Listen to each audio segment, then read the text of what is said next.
नमस्कार दोस्तों, बिहार चुनाव का मौसम चढ़ चुका है। हर गली, हर नुक्कड़ पर राजनीति की गर्माहट है और इसी बीच वीआईपी चीफ मुकेश सहनी ने एक ऐसा ऐलान किया है जिसने सबका ध्यान खींच लिया है। उन्होंने महागठबंधन के सीट बंटवारे की तारीख बताई है और वो भी खास अंदाज में।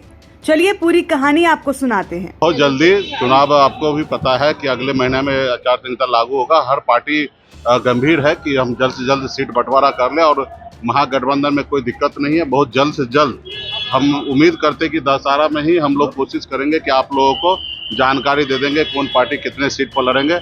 यहाँ पे कोई ये नहीं है। अब तक सब लोग यही सोच रहे थे कि महागठबंधन में सीट शेयरिंग को लेकर कोई पेच फंसा है, लेकिन सहनी ने साफ कह दिया है, दशहरे का इंतजार कीजिए, 2 अक्टूबर को खुल जाएगा पूरा खेल। सोचिए जरा, जब लोग रावण दहन देखने निकलेंगे उसी दिन महागठबंधन अपने सीट बंटवारा का धधकता तीर छोड़ देगा। बिहार चुनाव में अब कुछ ही दिन बचे हैं। हर पार्टी अपने अपने उम्मीदवारों की लिस्ट फाइनल करने में लगी है। दूसरी तरफ महागठबंधन के नेताओं की बैठकों का दौर जारी है। सवाल सिर्फ एक है कि कौन कितनी सीट पर लड़ेगा। एनडीए में भी गहमा गहमी है, लेकिन सबकी नजर महागठबंधन पर है। वजह साफ है, अगर महागठबंधन में तालमेल गड़बड़ हुआ तो फायदा सीधे एनडीए को मिलेगा। विकासशील इंसान पार्टी यानी वीआईपी के मुखिया मुकेश सहनी को आप जानते ही हैं। मछुआरा समुदाय के नेता और खुद को सन ऑफ मल्ला कहने वाले सहनी की राजनीति का अंदाज हमेशा अलग रहा है। पटना में पत्रकारों से बातचीत के दौरान उन्होंने कहा कि अगले महीने आचार संहिता लागू होने वाली है। हम सब गंभीर हैं। महागठबंधन में कोई दिक्कत नहीं है। हम उम्मीद करते हैं कि दशहरा पर मीडिया को बता देंगे कि कौन सी पार्टी कितनी सीटों पर लड़ेगी। बस इतना कहना था और राजनीतिक गलियारों में खलबली मच गई। अब सवाल ये उठता है कि आखिर ये तारीख इतनी अहम क्यों है। देखिए, चुनाव की घोषणा बस होने ही वाली है। आचार संहिता लागू होते ही बड़े फैसले लेना मुश्किल हो जाता है। महागठबंधन में आरजेडी, कांग्रेस, लेफ्ट पार्टियां और वीआईपी जैसे सहयोगी दल हैं। सबका सपना एनडीए को हराना है, लेकिन सीटों का गणित आसान नहीं है। हर पार्टी ज्यादा सीट चाहती है, लेकिन चेहरा एक ही चाहिए, एकजुट विपक्ष। चलिए थोड़ा अनुमान लगाते हैं। पिछली बार महागठबंधन ने 100 से ज्यादा सीटें जीती थी। इस बार समीकरण और भी ज्यादा पेचीदा है। आरजेडी चाहती है सबसे बड़ी हिस्सेदारी। कांग्रेस अपने पुराने वोट बैंक को साधने में लगी है। वाम दलों का भी दावा मजबूत है और अब वीआईपी भी कह रही है कि हमारा हक बनता है। यही वजह है कि सीट बंटवारे की बातचीत लंबी खिंच रही है, लेकिन सहनी के बयान ने साफ कर दिया है कि सब ठीक है, बस सही वक्त का इंतजार है।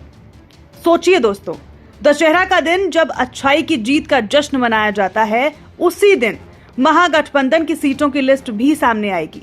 क्या ये महज एक संयोग है या फिर रणनीति? राजनीति में कुछ भी यूं ही नहीं होता। ये महागठबंधन का मैसेज भी हो सकता है। राजनीति में कुछ भी यूं ही नहीं होता। ये महागठबंधन का मैसेज भी हो सकता है कि हम सब मिलकर बुराई को हराएंगे।